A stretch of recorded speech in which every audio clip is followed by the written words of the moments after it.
peringatan Maulid Nabi Agung Muhammad Sallallahu Alaihi Wasallam itu nggak harus dilaksanakan di bulan Rabiul Awal. Menurut saya seharusnya peringatan Maulid Nabi itu dilaksanakan setiap hari, agar kita diingatkan kembali dan diingatkan kembali kepada cermin agung kita yang merupakan tuntunan dalam kehidupan kita. Pertimbangan kedua, kenapa peringatan Maulid Nabi harus setiap hari? Supaya penceramah laris.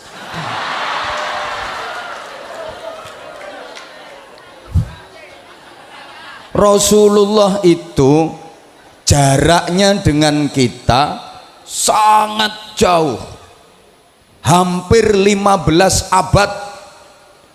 Kita itu jauh dari Rasulullah. Rasulullah ibarat mata air yang sangat bersih, jernih, bening.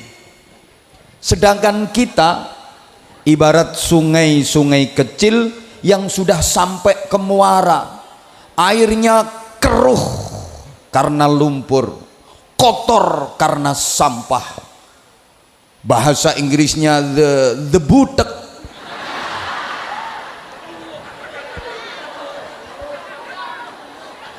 Bahkan mohon maaf, ada yang nggak sekedar sungai kecil tapi sudah jadi peceren, got, septic tank,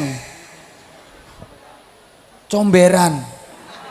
Maka wajib hukumnya bagi kita untuk sekerap mungkin kita mendekat ke sumber mata air untuk mencari kejernihan, untuk mencari kebeningan. Kalau nggak bisa, setidaknya kita mendekat ke sungai-sungai besar yang airnya masih terjaga kebersihannya, agar kita mendapatkan minuman.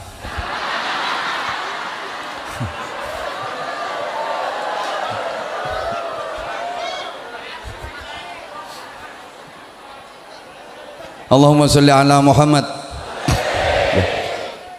Kalau nggak bisa mendekat ke sumber mata air, ya minimal kita mendekat ke sungai-sungai besar yang airnya masih bersih, agar kita mendapatkan kebersihan air tadi. Siapa sungai-sungai besar yang airnya masih bersih? Para ulama, para kiai yang membimbing kita menuju tuntunan Rasulullah Muhammad Sallallahu Alaihi Wasallam. Ini penting jamaah sekalian, karena akhir-akhir ini mulai ada kelompok-kelompok yang anti kiai, anti ulama.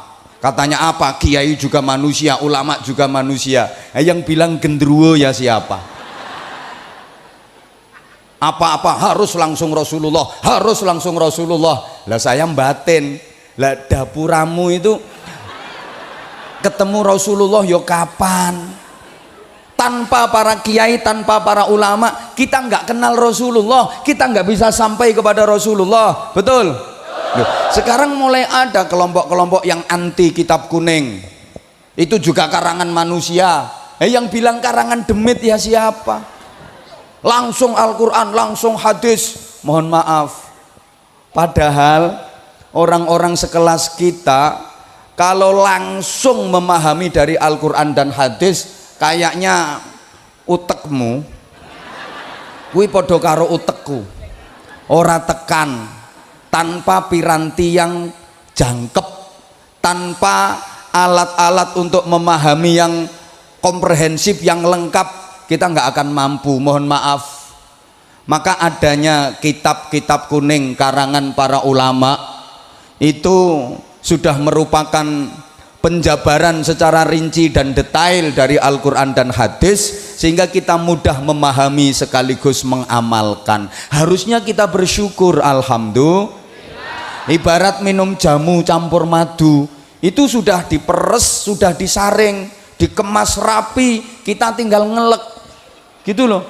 Nggak mau kitab kuning, nggak mau kiai, apa-apa langsung Al-Quran, langsung hadis. Itu ibarat mau minum madu, kepingin ngombe madu, langsung nyesep dari silitnya tawon. Ya aboh cangkemmu. Kita bukan kelasnya gitu loh. Maka kembali saya pertegas, peringatan Maulid Nabi itu sesering mungkin agar kita terus bisa belajar dari cermin agung kita, uswatun hasanah dalam kehidupan kita, Rasulullah Muhammad sallallahu alaihi wasallam. Bapak Ibu jamaah sekalian, apa yang harus kita contoh dan kita teladani dari Rasulullah? Jelas semuanya tahu akhlaknya, karakternya, perilakunya, kepribadiannya, bukan hanya sekedar penampilan luarnya. Ini yang banyak disalahpahami. Halo. Lantas apa akhlaknya Rasulullah? Jamaah sekalian, dalam petikan hadis riwayat dari Sayyidah Aisyah radhiyallahu taala anha, kana khuluquhul Quran, akhlaknya Rasulullah adalah Al-Quran. Sekali lagi, yang kita contoh dan kita teladani adalah akhlak, kepribadian, perilaku, karakter, bukan cuma penampilan luar.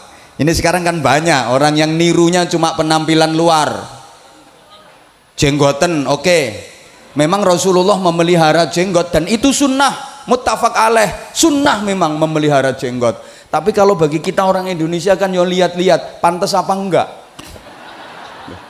Orang Arab itu memang jenggotnya tebel.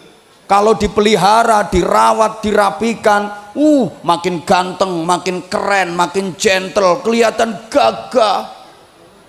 Lah jenggotmu mek 12 lembar kok. Didawake kena angin malah kok mobat mabit gak karo-karuan, guyokke wong.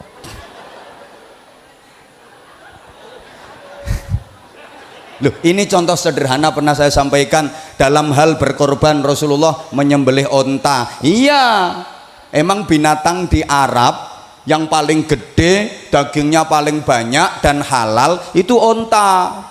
Ini artinya instruksi kepada seluruh umat dalam berkorban di daerahmu itu usahakan yang paling afdol ya binatang yang paling besar, dagingnya paling banyak dan halal. Kalau di Purworejo ya sapi, cari kerbau saja sekarang udah sulit. Jangan maksa. Lah Rasulullah itu kan onta yang disembelih.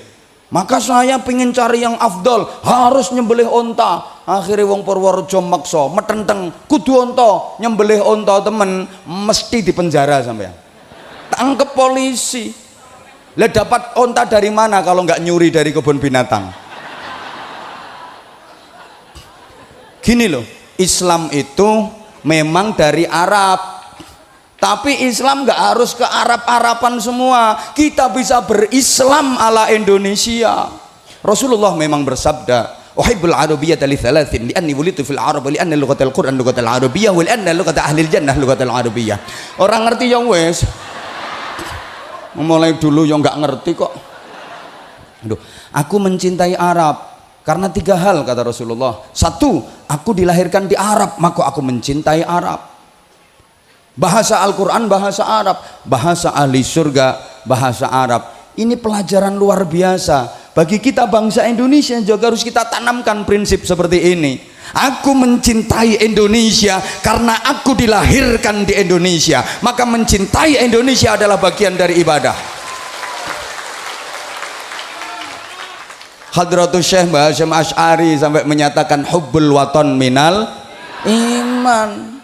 Maka mempertahankan keutuhan negara kesatuan Republik Indonesia itu jihad terbesar di negeri ini. Jangan salah sampean. Halo. Rasulullah pakaiannya kok jubah. Ini bukti bahwa Rasulullah menghargai budaya lokal. Undang-undang dalam berpakaian itu 1, nutup aurat, 2, sopan.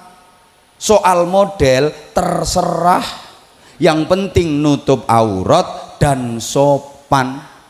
Karena orang Arab itu budayanya pakai jubah dan sorban, Rasulullah sangat menghargai, sehingga Rasulullah pakai jubah bersorban. Tapi perlu diingat jamaah sekalian, yang pakai jubah dan bersorban bukan cuma Rasulullah. Abu Jahal yo pakai jubah, pakai sorban. Abu Lahab yo berjubah, pakai sorban. Bedanya apa? Beda.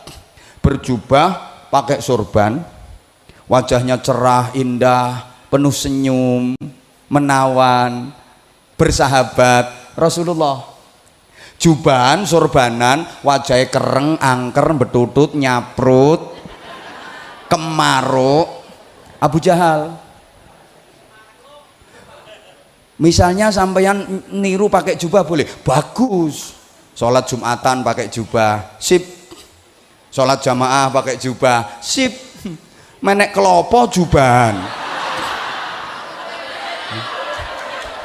urung entuk kelopo, kelopomu loro mbledos karo.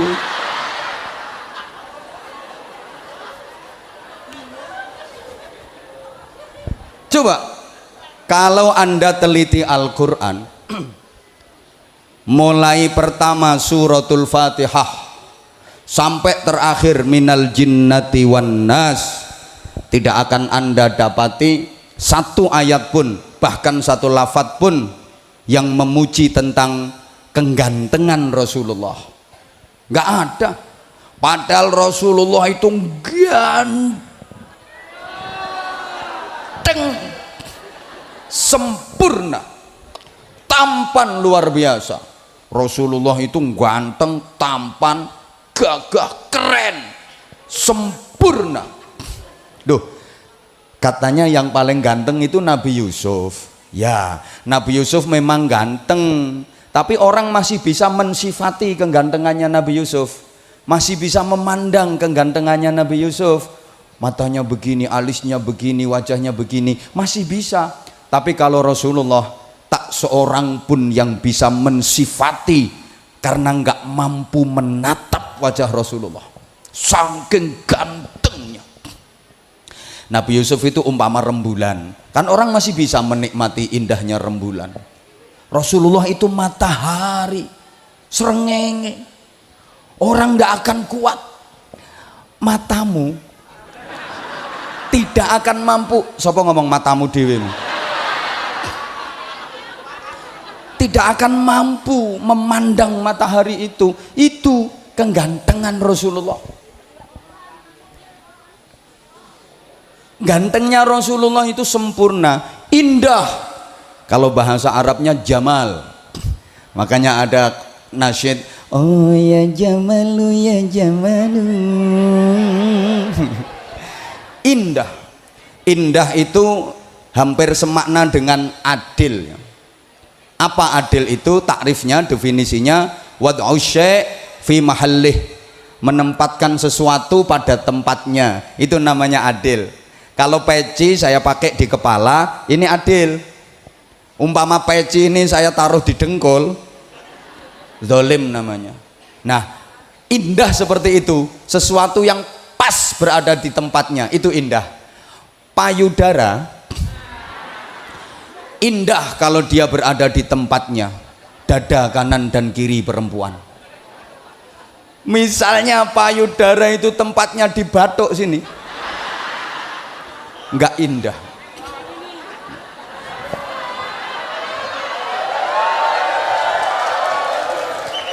Ngono ya tepuk tangan. Mata indah kalau tepat berada di tempatnya. Misalnya mata ini terlalu dekat dengan telinga, tidak indah itu. Jadi indah itu proporsional, pas sekali. Itu Rasulullah. Maka diriwayatkan Rasulullah itu kalau lagi jalan bareng dengan sahabat yang terkenal tinggi seperti Umar ibnul Khattab, Khalid bin Walid, Rasulullah nggak kalah jangkung, masih lebih gagah Rasulullah. Kalau lagi jalan dengan sahabat yang terkenal pendek seperti Abdullah bin Mas'ud, Rasulullah nggak terlalu kelihatan jangkung, memang mukjizat, udah ganteng luar biasa. Tapi Al-Quran nggak ada yang memuji tentang kegantengan Rasulullah. Tapi Al-Quran nggak ada yang memuji tentang kegantengan Rasulullah. Tidak ada satu ayat pun yang memuji tentang nasabnya Rasulullah. Padahal nasab Rasulullah adalah nasab yang terbaik sejagat raya.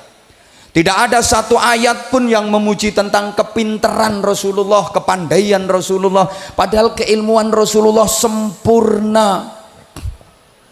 Yang akan Anda jumpai adalah Allah Subhanahu wa ta'ala memuji Rasul kekasihnya itu dalam hal akhlaknya. Wa innaka la'ala khuluqin azim.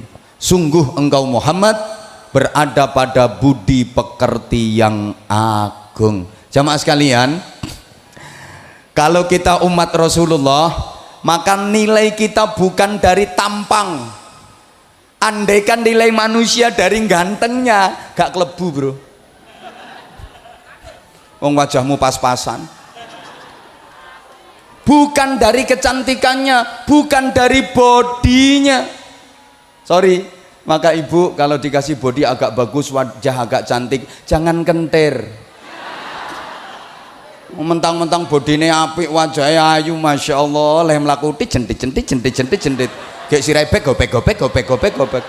Ditanya baik-baik sama temen, arep nyanti mbak, nggak level. Bukan itu kok. Juga bukan dari nasab keturunan, juga bukan dari kekayaan, juga bukan dari jabatan duniawi. Dikira kalau jabatannya paling tinggi bupati, terus mesti derajatnya paling tinggi. Enggak.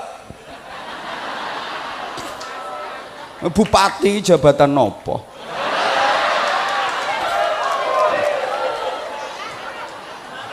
Makanya aku mulai dulu ditawari nggak pernah mau. Mending kayak gini, renes. Loh kalau di forum kayak gini, kiai ketemu sama bupati, kiai nyangoni bupati, nggak ada undang-undangnya, nggak diatur dalam perda manapun. Tapi kalau bupati nambahi sangu ke kiai, wajib hukumnya. Kalau ingin terpilih kembali. Apalagi tadi beliau sendiri sudah mengkalkulasi 6 bulan kerja. Kayak gitu ibu ya jangan mudah percaya. Kadang 2 bulan kalau lagi dapat proyek, teken tok neret.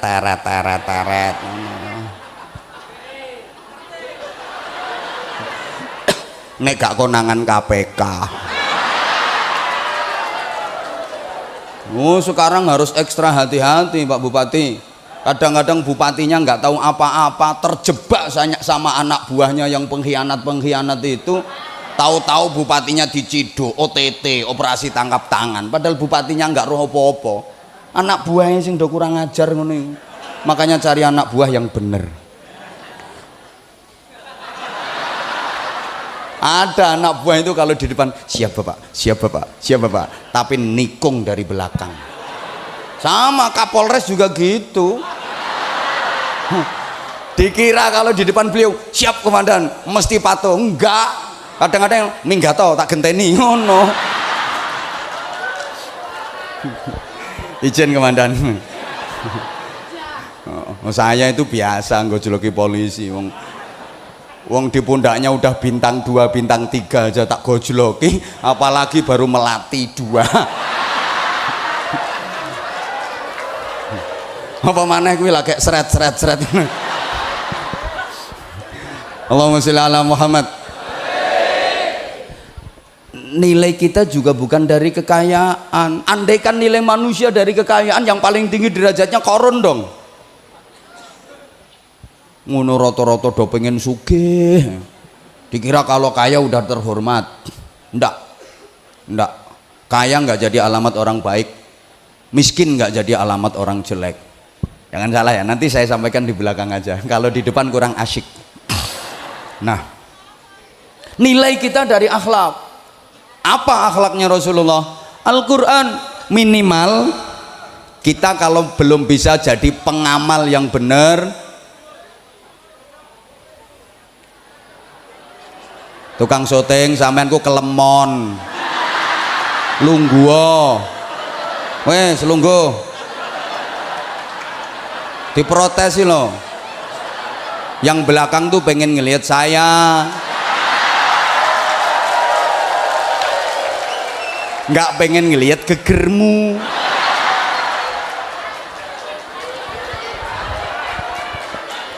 Bisa dilanjut?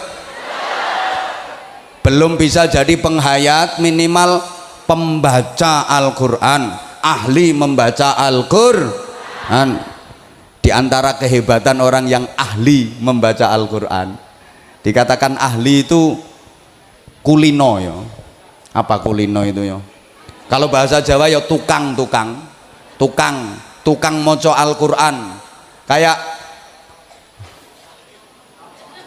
ya, tukang itu ya kulino. Tukang sapu mergo kulinonya ngono lho, tukang bangunan kulino nggawe bangunan, tukang rasan-rasan. Ya kayak gitu. Lah dibilang ahli baca Quran, tukang baca Quran itu menurut para ulama setidaknya tiap hari baca Al-Quran 100 ayat. Nah, ini salah satu keistimewaannya ya. Ada kiai itu bermimpi. Mimpi ketemu sama Allah 99 kali. Ini enggak orang sembarangan mimpi ketemu sama Allah. Sampeyan juga bisa mimpi, tapi ya ketemu luwak, ketemu garangan, ketemu cempe. Pancen mimpi itu kan nyari setelan sendiri-sendiri. Kalau hati lagi kotor ya mimpi ketemu genderuwo, ya kayak gitu. Ini kiai mimpi ketemu Allah 99 kali. Kiai siapa? Kiai Ahmad Ibnu Hambal yang dikenal dengan nama Imam Hambali. Hebat Imam Hambali itu, sampai Sultanul Aulia Al-Qutbur Rabbani wal Ghawthus Samadani Sayyidina Syekh Abdul Qadir Al-Jilani qaddasallahu sirrahul aziz, itu dalam fikihnya beliau mengikuti mazhab Hambali. Ya imam mazhab 4 itu ya top semua, Imam Hanafi, Imam Maliki, Imam Syafi'i, Imam Hambali. Tapi ketika wafat yang paling banyak mengiring jenazahnya itu Imam Hambali. Sampean nggak pati kenal Imam Hambali, nggak akrab sampean. Loh, ya karena orang Indonesia ini mayoritas kan ikut mazhab Syafi'i. Nggih. Nah, Imam Hambali itu mimpi ketemu Allah 99 kali, tapi nggak ngomong apa-apa. Akhirnya terus ngancam, saya udah mimpi 99 kali ketemu Allah, nggak ngomong apa-apa. Nanti kalau ditakdir mimpi lagi, saya mau nanya. Duwe rencana ngono. Betul ditakdir mimpi kembali ketemu sama Allah, berarti untuk yang ke 100 kali. Beliau kemudian bertanya, bima taqarrabal mutaqarribuna habba ilaika ya Rabb. Gak ngerti ya wes. Dengan apa seorang hamba bisa mendekat kepadamu pakai cara yang paling kau sukai wahai Allah? Allah menjawab, biqiraatil Quran, dengan membaca Al-Quran hamba menjadi dekat dengan aku dan aku suka. Imam Hambali bertanya lagi, bifahmin au bighairi fahmin, baca Qurannya harus faham atau nggak faham nggak apa-apa? Allah menjawab, bifahmin au bighairi fahmin, baik faham artinya maupun nggak faham artinya, no problem, nggak masalah, ora opo-opo, bahasa Inggrisnya no what. Nah, kan ora kan no, opo kan what. Lah nek ora opo-opo ya no what. Iki mungkin yang jagani wong Purworejo sing kira-kira ora pati paham maknane Al-Qur'an. Faham ataupun nggak faham sama, Al-Qur'an dibaca bisa menjadi sarana mendekat kepada Allah, dan itu sangat dicintai Allah Subhanahu wa ta'ala. Makanya baca Quran itu nggak paham maknanya nggak apa-apa. Anjene wong maca Quran ki ana sing maca Quran angen-angen sak maknane, ana sing maca Quran angen-angen sak mangane. Bismillahirrahmanirrahim. Alif lam mim. Dzalikal kitabu la raiba fihi hudan lil muttaqin. Soto apa rawon ya ki kono. Aku jenenge maca Quran angen-angen sak mangane. Nggak paham nggak apa-apa, terus baca Quran. Kayak ngaji ya, Ngaji itu nggak paham yang disampaikan penceramah, nggak masalah, pokok ngaji terus. Ada pengajian berangkat, ada pengajian berangkat. Nggak paham apa yang disampaikan penceramah, nggak masalah, pokok wayahe wong guyu melok guyu. Nah, nanti selesai baru nanya apa sing diguyu mang ngono, mesti barokah. Sama zikir nggak ngerti artinya, gak apa-apa terus zikir. Ada istighosah ikut, gak ngerti artinya ora apa-apa melu.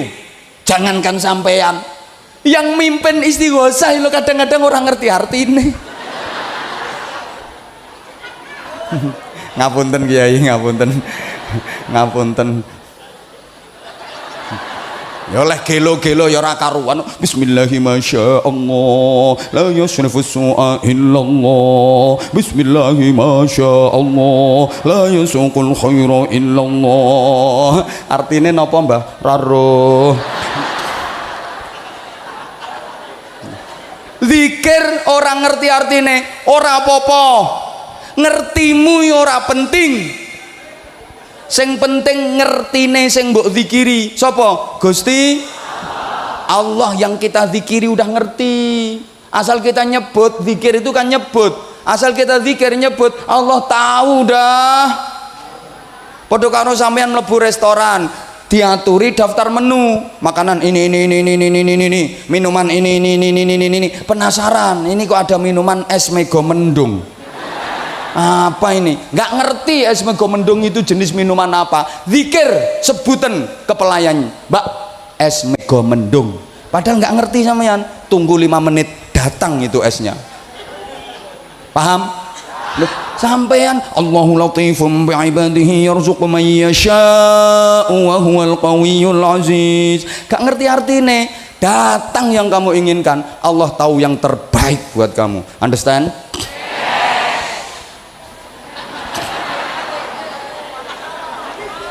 Kayak solawatan terus solawat terus, gemakan solawat terus, nggak tahu maknanya gak apa-apa, solawat terus pasti dapat syafaat Rasulullah Sallallahu Alaihi Wasallam.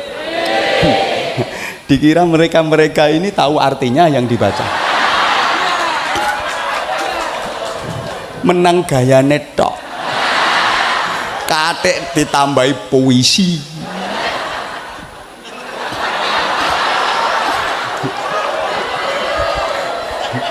Kayak tarhim diterjemah ana sing ora pas lah nerjemah. Kuwi lah nyontek teko ngendi. Duh ndak apa-apa, ndak ngerti artinya ndak apa-apa, teruskan bersolawat, terus dan terus bersolawat. Kadang mentok gayane tok. Ekspresine ya kaya menjiwai. Kan penampilan acting. Aku ora iso mung trimo acting. Orang Qat'aina ya syauqan, artinya apa Mas? Mbah. Tapi kan ngene-ngene. Oli thayyibata dzarfata ishqan, ngene to. Maknane apa? Baru. Fa ataitu ila habibi fahda ya qalbu wa rifqan salli ala Muhammad. Wes, saya tahu diri. Ini pasti banyak yang tertegun. Enak banget suaranya.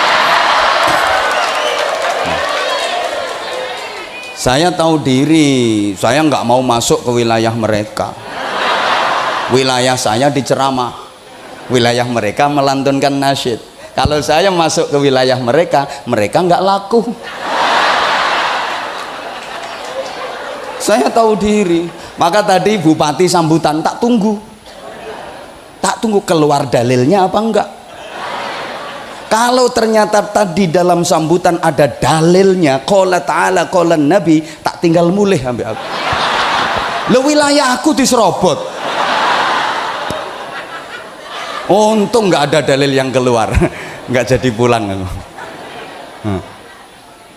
6 bulan lewat nggak masalah. Harga diri bro.